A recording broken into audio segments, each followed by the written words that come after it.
The academic curricula of Nigerian universities has for so long been disrupted by seemingly unending strikes by lecturers protesting against poor working conditions and issues bordering on remuneration and failure on the part of government to honor mutually negotiated agreements. Even before the arrival of coronavirus, university lecturers had always been at loggerheads with the authorities over this very issue. The current bone of contention derives from a 2009 agreement reached by both parties, which demanded payment of a backlog of entitlements, reactivating a revitalization fund, and constitution of visiting panels for federal universities in the country. The umbrella body of university lecturers, the Academic Staff Union of Universities, are determined not to return to the negotiating table until government shows, in its words, a clear and honest intention to live up to these guidelines. Joining us now to discuss angles to this crisis are Professor Biodun Ogunyemi, President, Academic Staff of Nigerian Universities. Welcome to the program, sir. Good morning. Good morning. And Thanks that's for joining to live us. up to obligations. Good morning, sir. Good morning, Biodun. It's good to see you. Thank you for after so many years. Good morning, Ruben. How are you? How is the family? Good morning, Ruben. And the children? You are looking good. That's great. Well, I'm good. Well, fine. Well, quickly. I mean, the federal government is threatening that if ASUU refuses to return to the negotiating table, that there will be very serious consequences. But at the same time, the same federal government is saying that it's inviting ASUU for talks. So is ASUU open to that invitation? And what are the big issues that ASUU is worried about? Well, thank you very much for that question. There are two issues involved here. Did we turn down invitation to attend meeting? No. No, because what we asked them was to make clear the objective of the meeting. And when you say you invite a union to a meeting, there must be documentation. Did they send us any letter?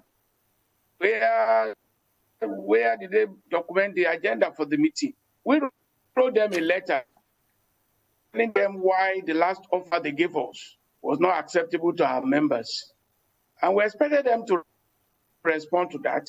But before we could know, they started telling the world that they invited us to a meeting and we said no. We didn't say no. It was true that the Minister of Labor and Employment spoke with me that we should have a Zoom meeting. And I said, well, we need to make the purpose of that meeting clear. And he said that he wouldn't want more than 2 or 3 people. ASUU does not operate like that.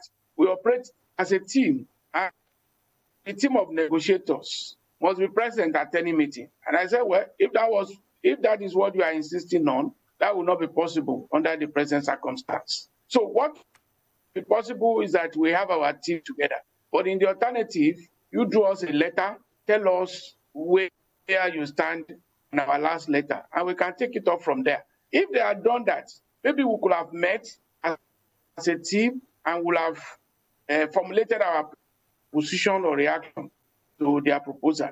That never happened. Then, talking about threats, we are never afraid of threats. As a union of intellectuals, knowledge dispels fears. So we don't feel intimidated by the threat of industrial arbitration panel or national industrial court.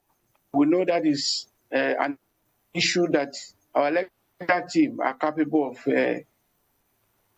So we don't really feel intimidated.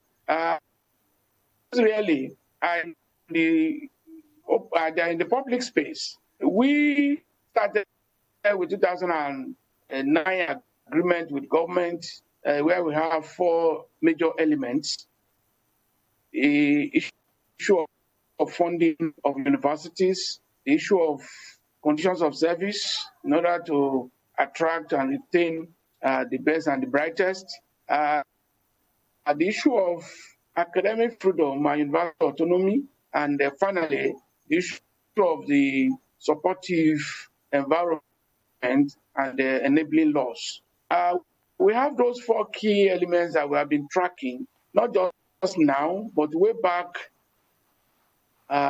in 1992, when we signed the first major agreement, although negotiation with government had been on since 1982, when our universities had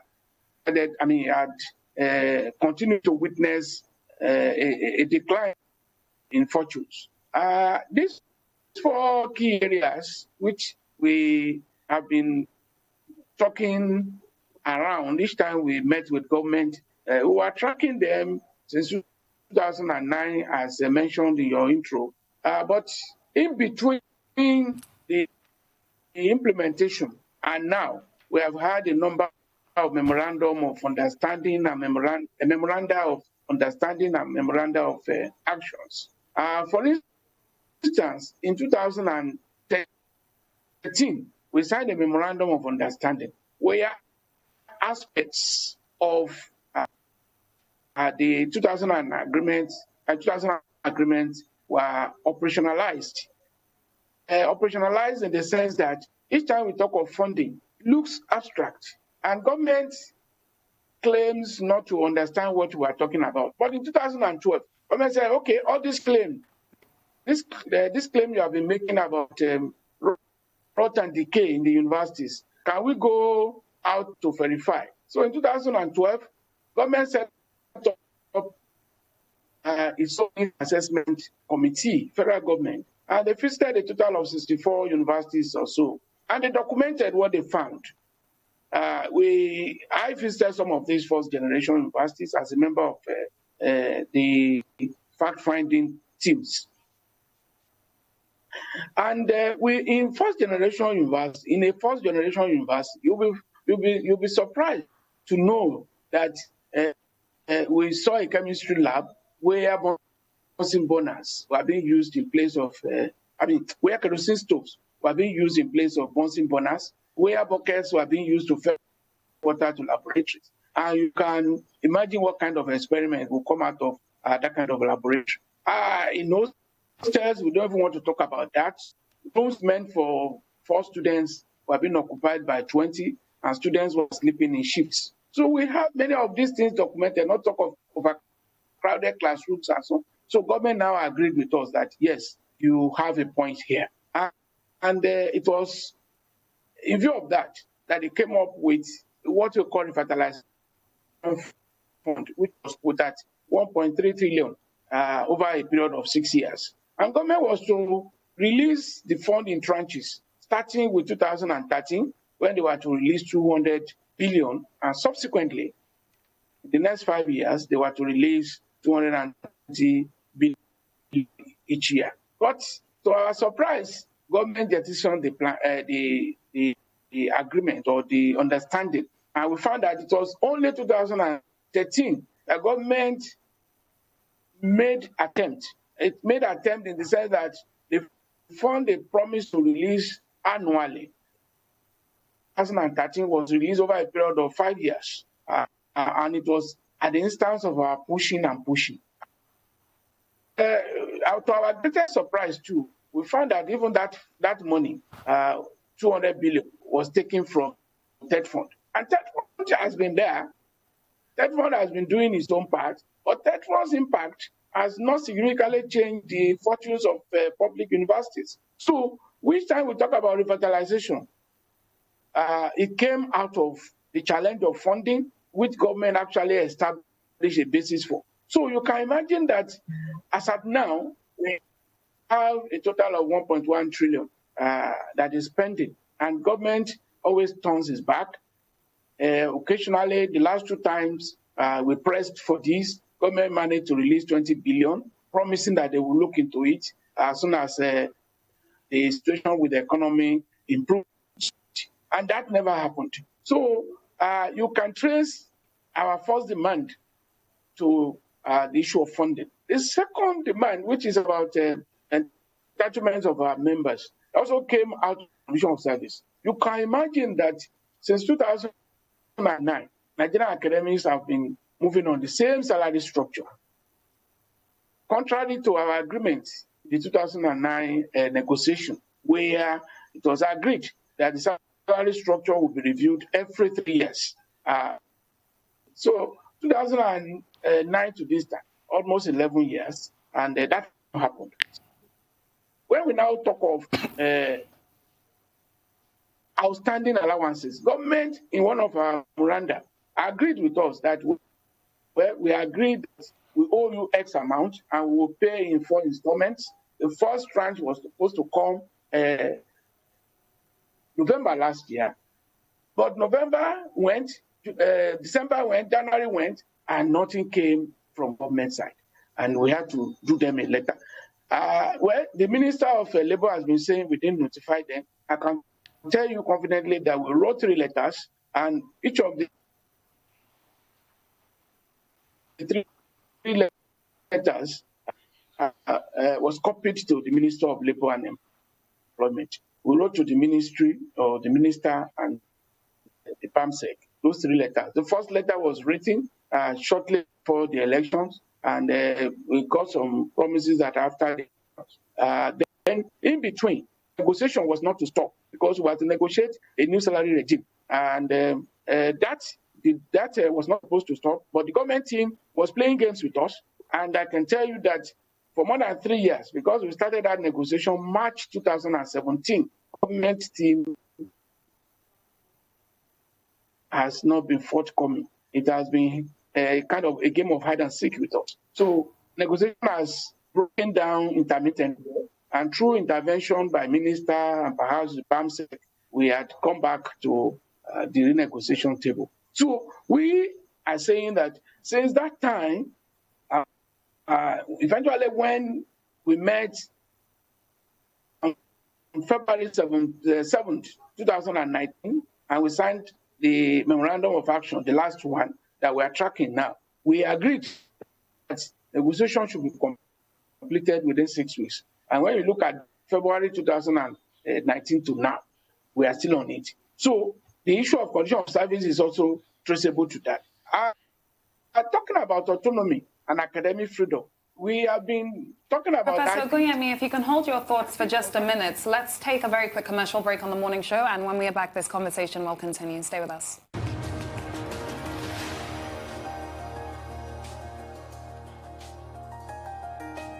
Welcome back to the morning show here on the Rise News. We're still with Professor Biodun Ogunyemi, President, Academic Staff of Nigerian Universities.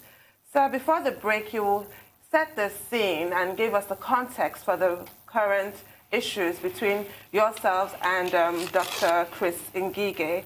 But even though you have left the collective bargaining table, because this Zoom meeting that was proposed in an informal sense and a pared-down sense was not acceptable to you, the negotiation does continue in the media with you granting interviews, as you're doing now, and the minister threatening a lawsuit. At what point is this seemingly open-ended stalemate going to end? Because this really serves no one, not yourselves and not the students. Well, thank you very much. What I was trying to establish earlier is the basis for the current action. And the last point I was trying to make is about the distortion that has been coming from the side of government, that our current action is about IPs, that is integrated payroll system, integrated payroll and personnel information system, IPs. That is not correct, because we had been pressing for the implementation of the Memorandum of Action, which they signed with ASUU on 7th February 2019, where we have about 5 issues that are outstanding. The issue of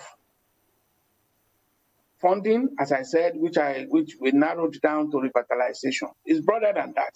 But we just said we can take it through revitalization. The issue of condition of service, an element of it, which is the outstanding allowances they promised to pay, and also the completion of negotiation.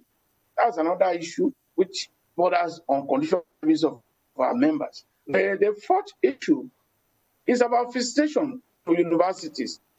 The law says that government must visit its universities every 5 years. The last time they visited federal universities in Nigeria was January 2011. That is almost 10 years now. We believe that all this noise about corruption, they could track if there are corrupt practices in the system. Documentation, every review of their practices will show all of that.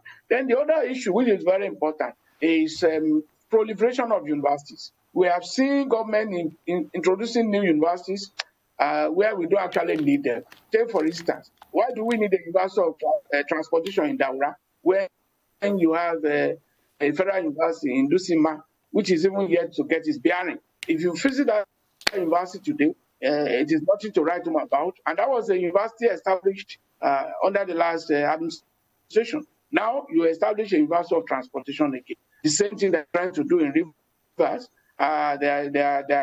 They say they have established a University of ICT. These are costs that existing universities can actually accommodate.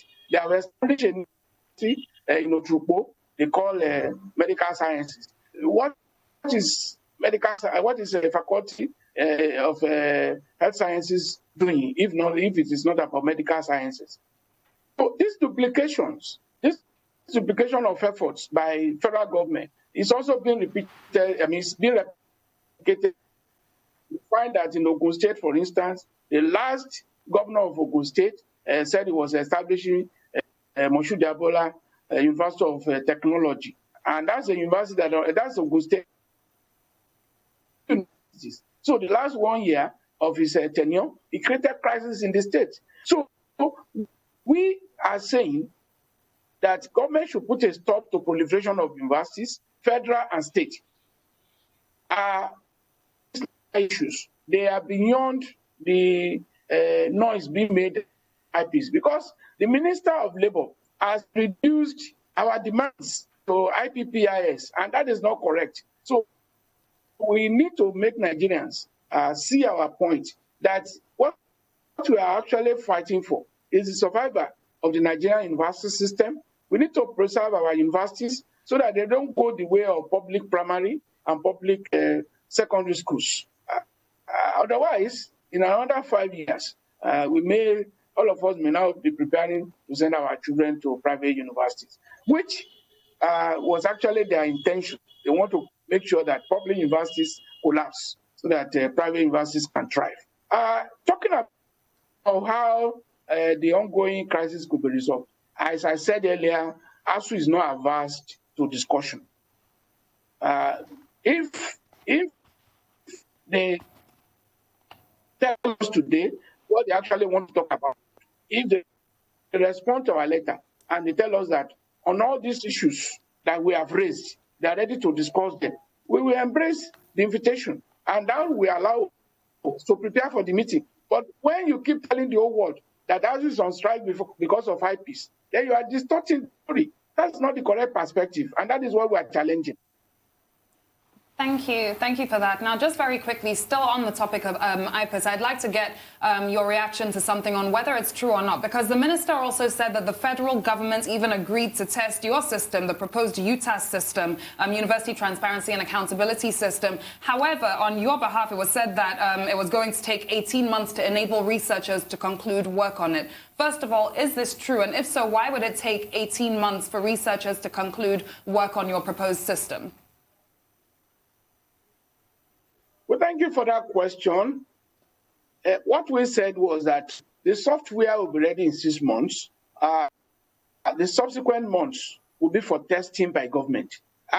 And we are talking to NITDA that usually handles softwares like that, because you can see what has gone well, what has gone wrong with IPs. And we doubt if IPs was actually subjected to that protocol of being validated by the appropriate agencies. And that is why the IPs has plunged the civil service, where it is being applied, into serious crisis. You know, civil servants are groaning, cannot talk. The policemen are groaning, they cannot talk. But we know the weaknesses of IPs, and we know that IPs was not originally designed for the universities. So what we have told them was that this software will be ready in 6 months, and I can assure you, in another few weeks, we can demonstrate it for them.